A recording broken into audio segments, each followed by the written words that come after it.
Hola a todos los amigos de Filosofía Apuntes. Seguimos entonces con Plutarco, esta vez cómo sacar provecho de los enemigos. Aquí Plutarco nos invita a mirar el conflicto desde un ángulo absolutamente inesperado, porque aquí vamos a ver que el enemigo nuestro va a ser en realidad un maestro y de forma involuntaria, a través de una carta inicial a Cornelio Pulcher y un exordio que fija el tono. Plutarco despliega una idea audaz. Los adversarios, lejos de ser obstáculos, pueden convertirse en los más rigurosos artesanos de nuestro carácter.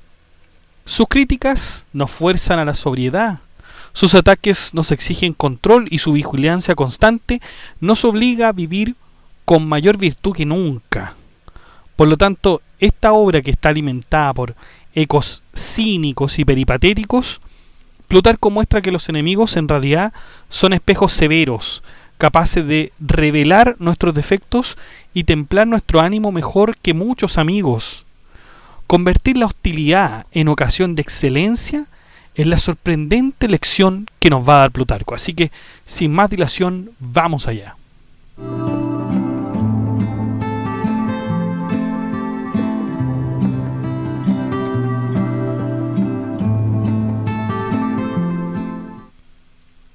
Bueno, Plutarco, como habíamos señalado, se dirige a Cornelio Pulcher, a quien reconoce por haber adoptado un estilo de gobierno suave, útil para el Estado y agradables para quienes tratan con él. La verdad es que es bien difícil saber quién es Cornelio Pulcher.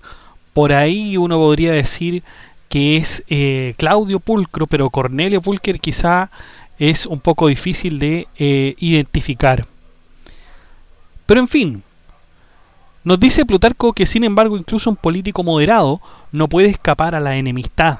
La vida pública, afirma Plutarco, produce envidia, celos, rivalidades, con la misma inevitabilidad con que un territorio produce animales salvajes.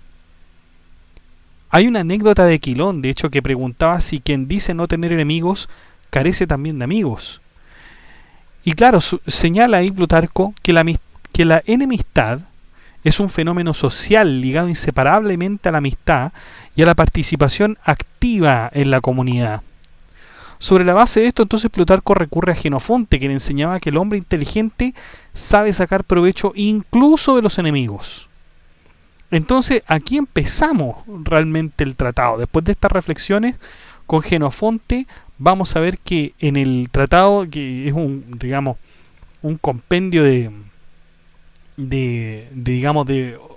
consejos prácticos, este ya tendría que ser el tercero, porque ya habíamos visto sobre la abundancia de los amigos, sobre distinguir a un amigo de un adulador, y aquí estamos con el tercero, ya que es sacar provecho de los enemigos. Todos estos tratados con respecto al tema de la amistad. Plutarco despliega una serie de comparaciones que ilustran cómo aquello que parece hostil puede transformarse en fuente de utilidad. Tal como los antiguos buscaban solo evitar el ataque de las fieras, pero sus herederos aprendieron a obtener en ellas alimento, abrigo y medicina, así también el político debe aprender a extraer el provecho del enemigo. El agricultor utiliza incluso los árboles infecundos y el cazador animales indomesticables. Del mismo modo, quien vive rodeado de adversarios, algo inevitable en la vida pública, debe descubrir el arte que permite utilizar esa hostilidad para mejorar su propio carácter. Plutarco amplía esta idea con imágenes como el mar peligroso pero navegable, o el fuego que quema al imprudente pero ilumina y calienta al hábil. También hay ejemplos filosóficos, está Diógenes, Crates, Zenón y otros que transformaron enfermedades, trabajos, pérdidas y destierros en oportunidades de sabiduría y libertad interior. Así como los animales robustos digieren incluso sustancias dañinas, el sabio convierte la adversidad y especialmente la enemistad en ocasión de virtud, mientras que el necio destruye incluso aquello que le es favorable. El enemigo, movido por la hostilidad, observa nuestra vida con una atención que muchas veces ni siquiera nuestros amigos tienen. revisa nuestras acciones, examina nuestras decisiones, indaga a través de familiares y conocidos, busca fallas, errores y debilidades. Esta vigilancia constante actúa como una presión moral que nos obliga a vivir con mayor cautela, moderación y autocontrol. Lo que en otro contexto sería una carga que alguien siempre lo vigilen, aquí se convierte en una fuente interna de disciplina. Plutarco utiliza imágenes contundentes, así como los buitres solo perciben cuerpos muertos, los enemigos perciben las zonas enfermas de nuestra vida, descuidos, malas decisiones, errores domésticos o afectivos. Precisamente por eso, sabiendo que la mirada del enemigo está alerta, el hombre prudente se esforzará en no dar ocasión a la censura, viviendo con rectitud, control de pasiones y sentido de responsabilidad. Con el tiempo, dice Plutarco, esta vigilancia produce una costumbre de vivir bien. Es decir, el hábito moral, una disciplina constante, semejante a la de una ciudad que está acosada por guerras, acaba finalmente organizándose mejor. El enemigo transforma así en una especie de supervisor involuntario que nos protege de la negligencia y del exceso de confianza. Cuando Roma eliminó a Cartago y quedó sin rivales, Escipión Násica advirtió que precisamente entonces corría mayor peligro porque ya no tenía a nadie a quien tener ni ante quien avergonzarse. La ausencia de enemigos puede engendrar relajación, decadencia e imprudencia. Su presencia, en cambio, obliga a la sobriedad. Por eso Plutarco afirma que la enemistad, si se usa correctamente, puede conducir a una vida más ordenada, prudente y virtuosa. La enseñanza se vuelve del siguiente tenor. La venganza verdaderamente filosófica no consiste en dañar al enemigo, sino en ser mejor que él. Plutarco recuerda un dicho de Diógenes: ¿cómo vengarme de mi enemigo?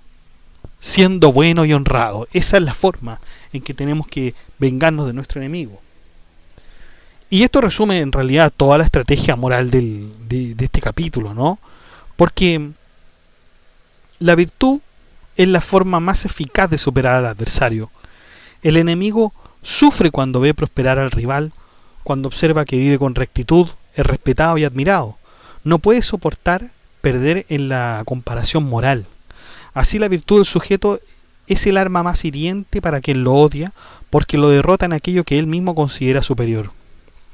Plutarco insiste en que la humillación moral del enemigo no se logra insultándolo, denunciando sus defectos o haciéndolo quedar en ridículo, sino perfeccionándose uno mismo. Si el enemigo te acusa de ignorante, cultiva más el estudio. Si te tacha de cobarde, demuestra valentía. Si te llama libertino, practica la templanza. Lo decisivo es no caer en aquello que él critica, para que la censura rebote contra quien la pronuncia. Así como el viento del nordeste arrastra las nubes, la vida mala trae sobre sí misma reproches. Esa es una de las frases que nos da Plutarco, porque quien obra mal no necesita enemigos para ser condenado, es su propia conducta la que lo delata. Ante el mal ajeno, dice Plutarco, ante el mal ajeno, el sabio debe volver la mirada hacia sí mismo. Cita a Platón, Plutarco, al ver conductas torpes en otros y se preguntaba si él mismo no tendría esos mismos defectos. De esta manera entonces se introduce la idea de que toda crítica, especialmente la que proviene de un enemigo, ofrece ocasión de examen y rectificación. Una censura solo tiene valor si impulsa a corregir la propia conducta, de lo contrario se vuelve vana y ridícula. Por eso Plutarco recuerda ejemplos irónicos. Quien es calvo no debería burlarse del calvo, ni quien carga su propia desgracia culpar a los otros por la misma. El discurso muestra que ridiculizar lo que uno también padece produce un efecto de boomerang, si usted quiere, moral, porque la crítica vuelve contra el que la formula como un reproche que se revierte. Nadie debería injuriar a otro si no está en condiciones de ser irreprochable en lo mismo. La censura moral exige coherencia entre lo que se critica y la propia vida.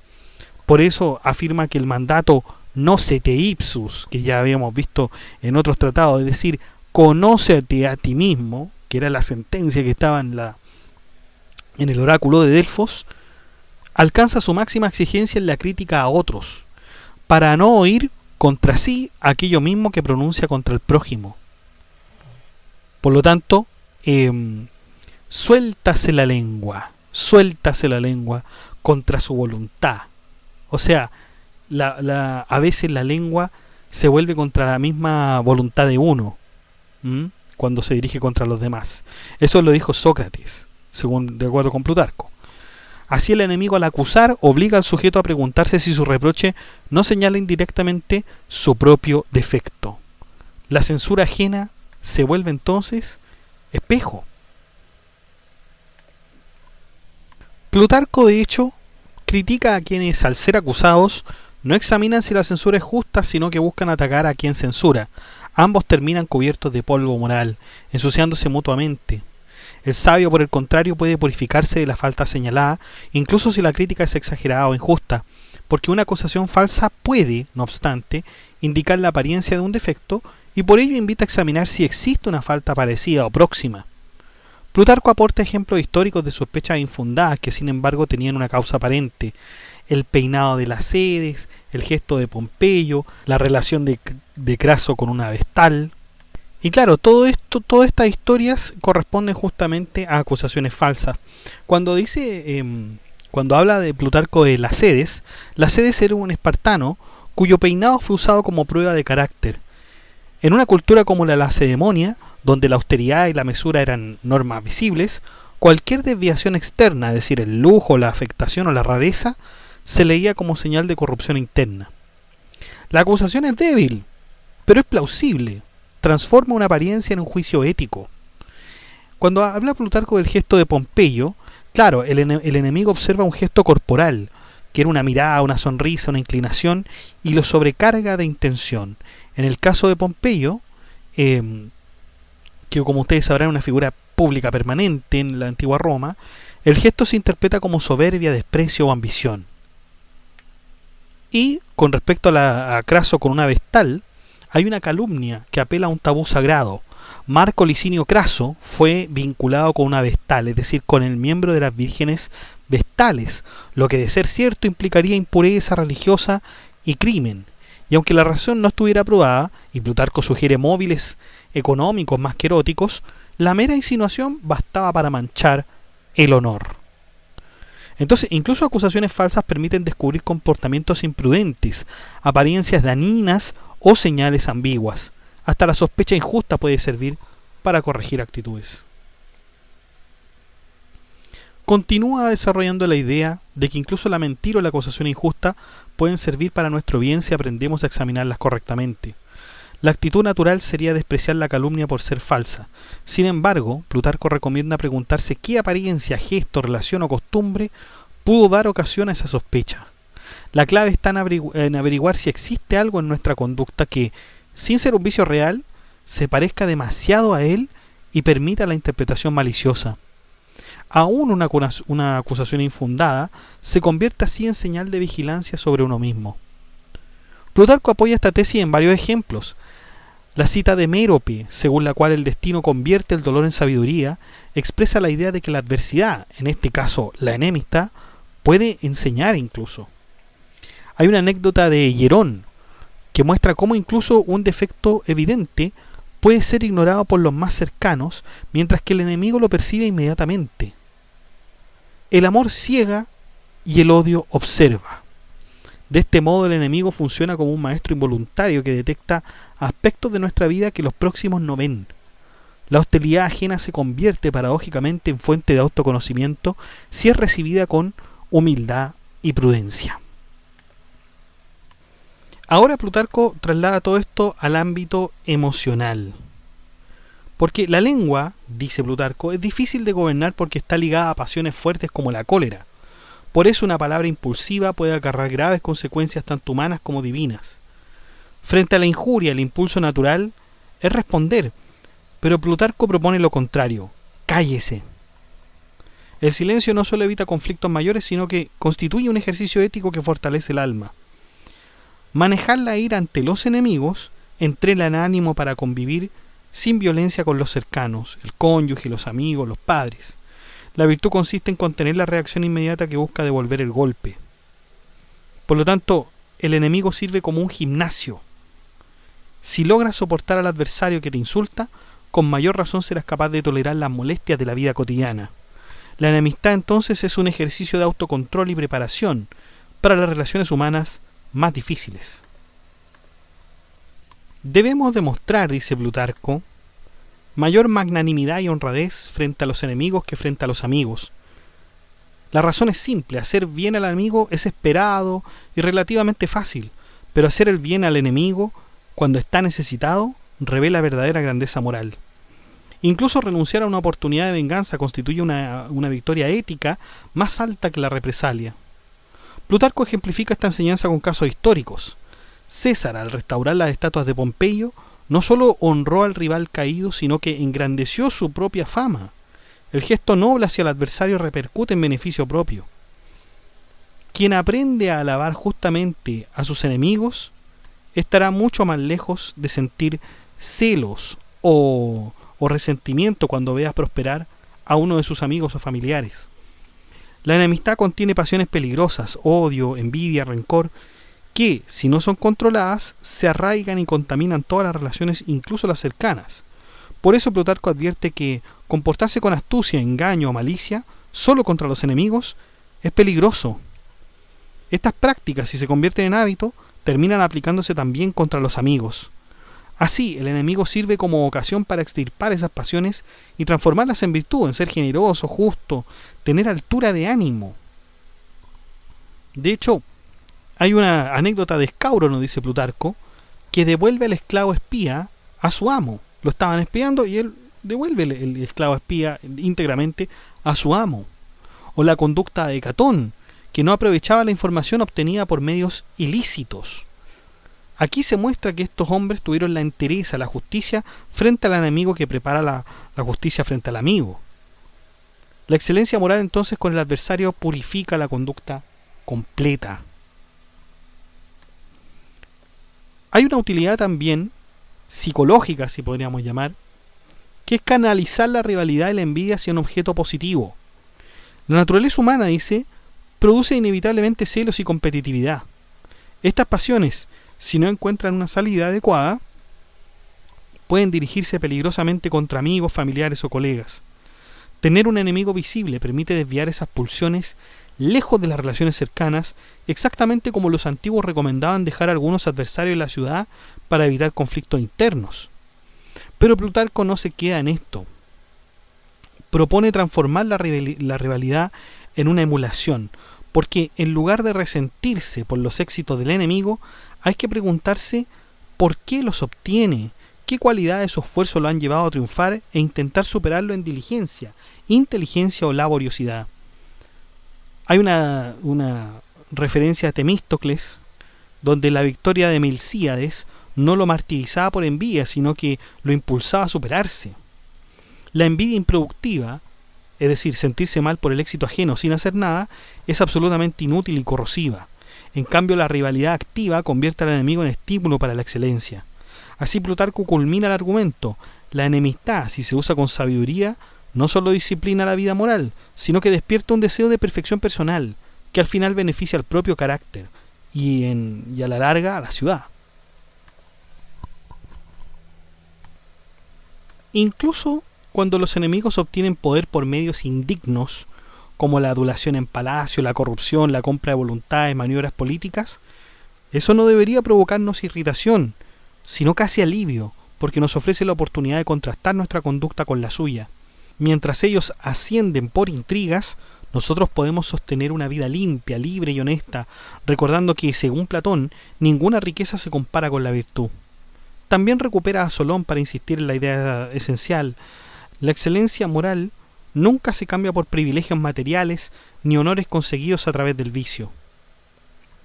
No hay que alegrarse sin más por los fracasos del enemigo, ni entristecerse por sus éxitos. Eso sería pasivo e inútil. En cambio, hay que aprender de ambos, de sus errores, guardándonos de cometerlos, de sus aciertos, imitando aquello que sea noble, evitando lo que derive de la maldad. Se trata en definitiva de un arte ético, convertir la enemistad en una escuela moral permanente. Entonces Plutarco nos deja claro que el enemigo no es un obstáculo para la virtud, sino una ocasión para perfeccionarla, y que la verdadera victoria no está en vencer al rival, sino ser mejor que él por virtud propia.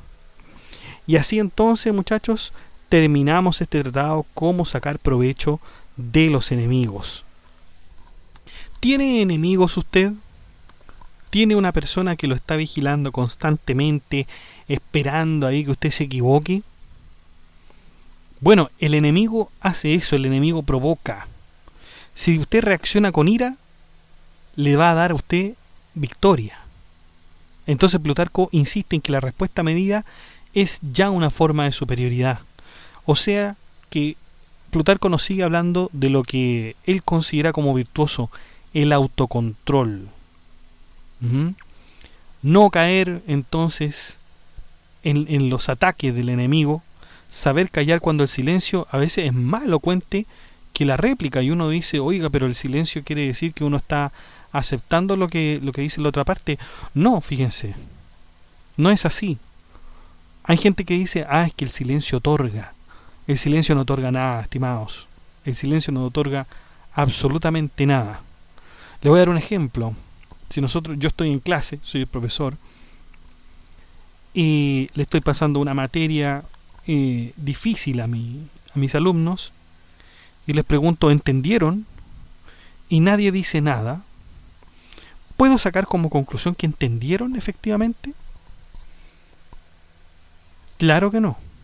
Claro que no. Por lo tanto, el silencio no otorga nada, en principio. Entonces, hay una prudencia, porque hay un autocontrol y hay prudencia, porque el enemigo nos va a estar vigilando y nosotros vamos a estar conscientes de ello, y por lo tanto nosotros mismos vamos a controlarnos. Vamos a controlarlo y vamos a ver que es mucho mejor que estemos en esa vigilancia, porque si no estamos en esa vigilancia vamos a estar relajados, vamos a cometer errores, y ahí sí que lo van a señalar, bueno, y nuevamente nosotros nos vamos a poner al tanto. Pero si se dan cuenta, esto es mucho más fuerte con aquellas personas que tienen una exposición pública. Un profesor como yo, pero imagínense usted un dirigente social, un funcionario público, un académico, o sea, tienen detractores constantes, son observados con lupa. Cualquier error se amplifica. Entonces Plutarco le diría a usted lo siguiente: si te atacan por tu tono, bueno, educa el tono. Si te atacan por incoherencias, hay que revisarlas. Si te atacan injustamente, refuerza tu conducta, pero no la queja, sino que es una perfección interior. ¿Se dan cuenta? O sea, el enemigo cumple la función que antes tenía el ágora, que era examinar el carácter. Y esto lo podemos ver en muchos ejemplos concretos. O sea, hay un montón de gente, por ejemplo, de la farándula aquí en Chile, que se tomó de las críticas que le hacen, porque bueno, en la farándula uno está expuesto públicamente, ¿no? Pero muchos de los que se dedican a este negocio de la farándula aprendieron a manejar esas críticas, a usar esos ataques personales como parte de su personaje, y empezaron a explotarlo y por supuesto que a ganar dinero y a ganar adherentes también. O sea, no vencen a los enemigos callándolos, sino que se hacen más dueños de sí mismos de alguna manera. En ese sentido la farándula no es tan vacía, si uno lo analiza desde ese punto de vista. Y en la política también, por supuesto. En la política yo creo que esto se da pero profundamente. Imagínense ustedes que hay presidentes, yo creo que hay muchos presidentes, por ejemplo, ustedes tienen a quien va a dejar de ser nuestro presidente en marzo, que es Gabriel Boric. Ustedes recordarán, bueno, los chilenos recordarán cómo era su vida de diputado, cómo era su vida antes de ser presidente. Fue criticado, él tenía también unos gestos de desprecio contra los adversarios, ¿no es cierto?, contra el ala derecha, pero ya cuando entra en el gobierno y se expone aún más también a los enemigos, porque ya es la primera figura pública, comienza a tener un autocontrol, comienza a tener prudencia y coherencia. Si bien fue una cuestión progresiva, paulatina, la vimos, ¿no? La vimos, y eso es lo que Plutarco diría, bueno, este hombre está aprendiendo, está usando a los enemigos como gimnasio. Y yo diría también que se produce en Javier Milei, el actual presidente de Argentina. También ha moderado su discurso, si bien eh, sigue siendo bien excéntrico, sigue siendo bien polémico. La verdad es que ha moderado bastante su discurso antes de ser presidente. Desde antes de ser presidente lo ha moderado bastante. Yo creo que ha aprendido lo que es la política. Si bien uno puede criticar la política desde muchos puntos de vista, quizá mucha gente incluso no la entiende. Yo le recomiendo leer a Maquiavelo para entender un poco más la política. Eh, Cuando uno se involucra ya y comienza a ser figura pública, uno se va dando cuenta que no todo es posible. Que no todo es posible, que hay que de alguna manera sobrellevar todo y en especial las críticas a los enemigos, porque son con los que uno va a tener que finalmente negociar. ¿Ya? Y eso no tiene absolutamente nada de malo. Pero ahí, en estas dos figuras absolutamente opuestas, podríamos hacer unas vidas paralelas, de hecho, de Gabriel Boric y Javier Milei, han aprendido de alguna forma que hay que tener una entereza cuando uno es una figura pública y aprovechar las críticas del enemigo y mejorarse a uno mismo. Yo creo que esa es una de las cuestiones más importantes y el mensaje que nos deja Plutarco en esta obra. Los dejo invitados al grupo de WhatsApp para que se enteren de las últimas novedades y al de la comunidad para que hablemos de este y otros temas.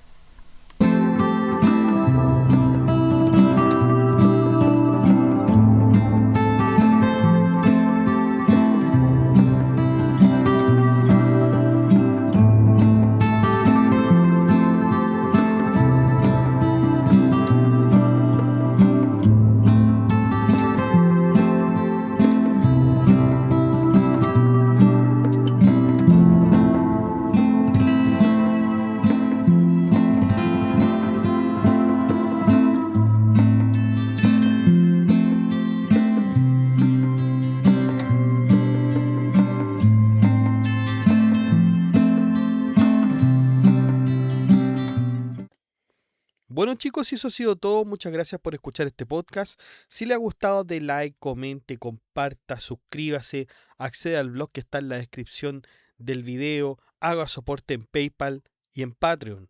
Saludamos a nuestros mecenas.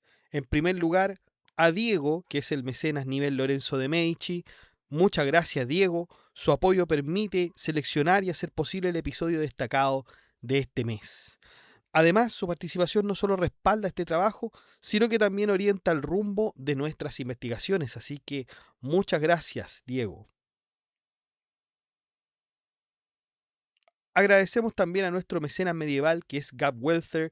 Agradecemos su compromiso sostenido con la preservación de este canal, de la transmisión del conocimiento, entre otros. Su aporte contribuye a mantener vivo este espacio de estudio y reflexión. Muchas gracias, Gab Welther. Saludamos a nuestros mecenas romanos que son Abstract Panicker, José Manuel Santos, Ricardo, Mayra Alejandra Durán, Sergio Pablo Camarillo Hernández, Noecita, Luis Gilberto Osorio Casas, Leticia Mejías y Álvaro Bonilla. Gracias muchachos por brindar la base que sostiene este proyecto mes a mes. Su constancia y apoyo permiten que esta labor continúe con seriedad, disciplina y dedicación. Y usted también puede ser un mecenas y apoyar este proyecto educativo que es Filosofía Apuntes, haciendo clic en el botón unirse de cada video, en el cual usted podrá encontrar todas las membresías y usted podrá escoger la que mejor le acomode, la que mejor le resulte.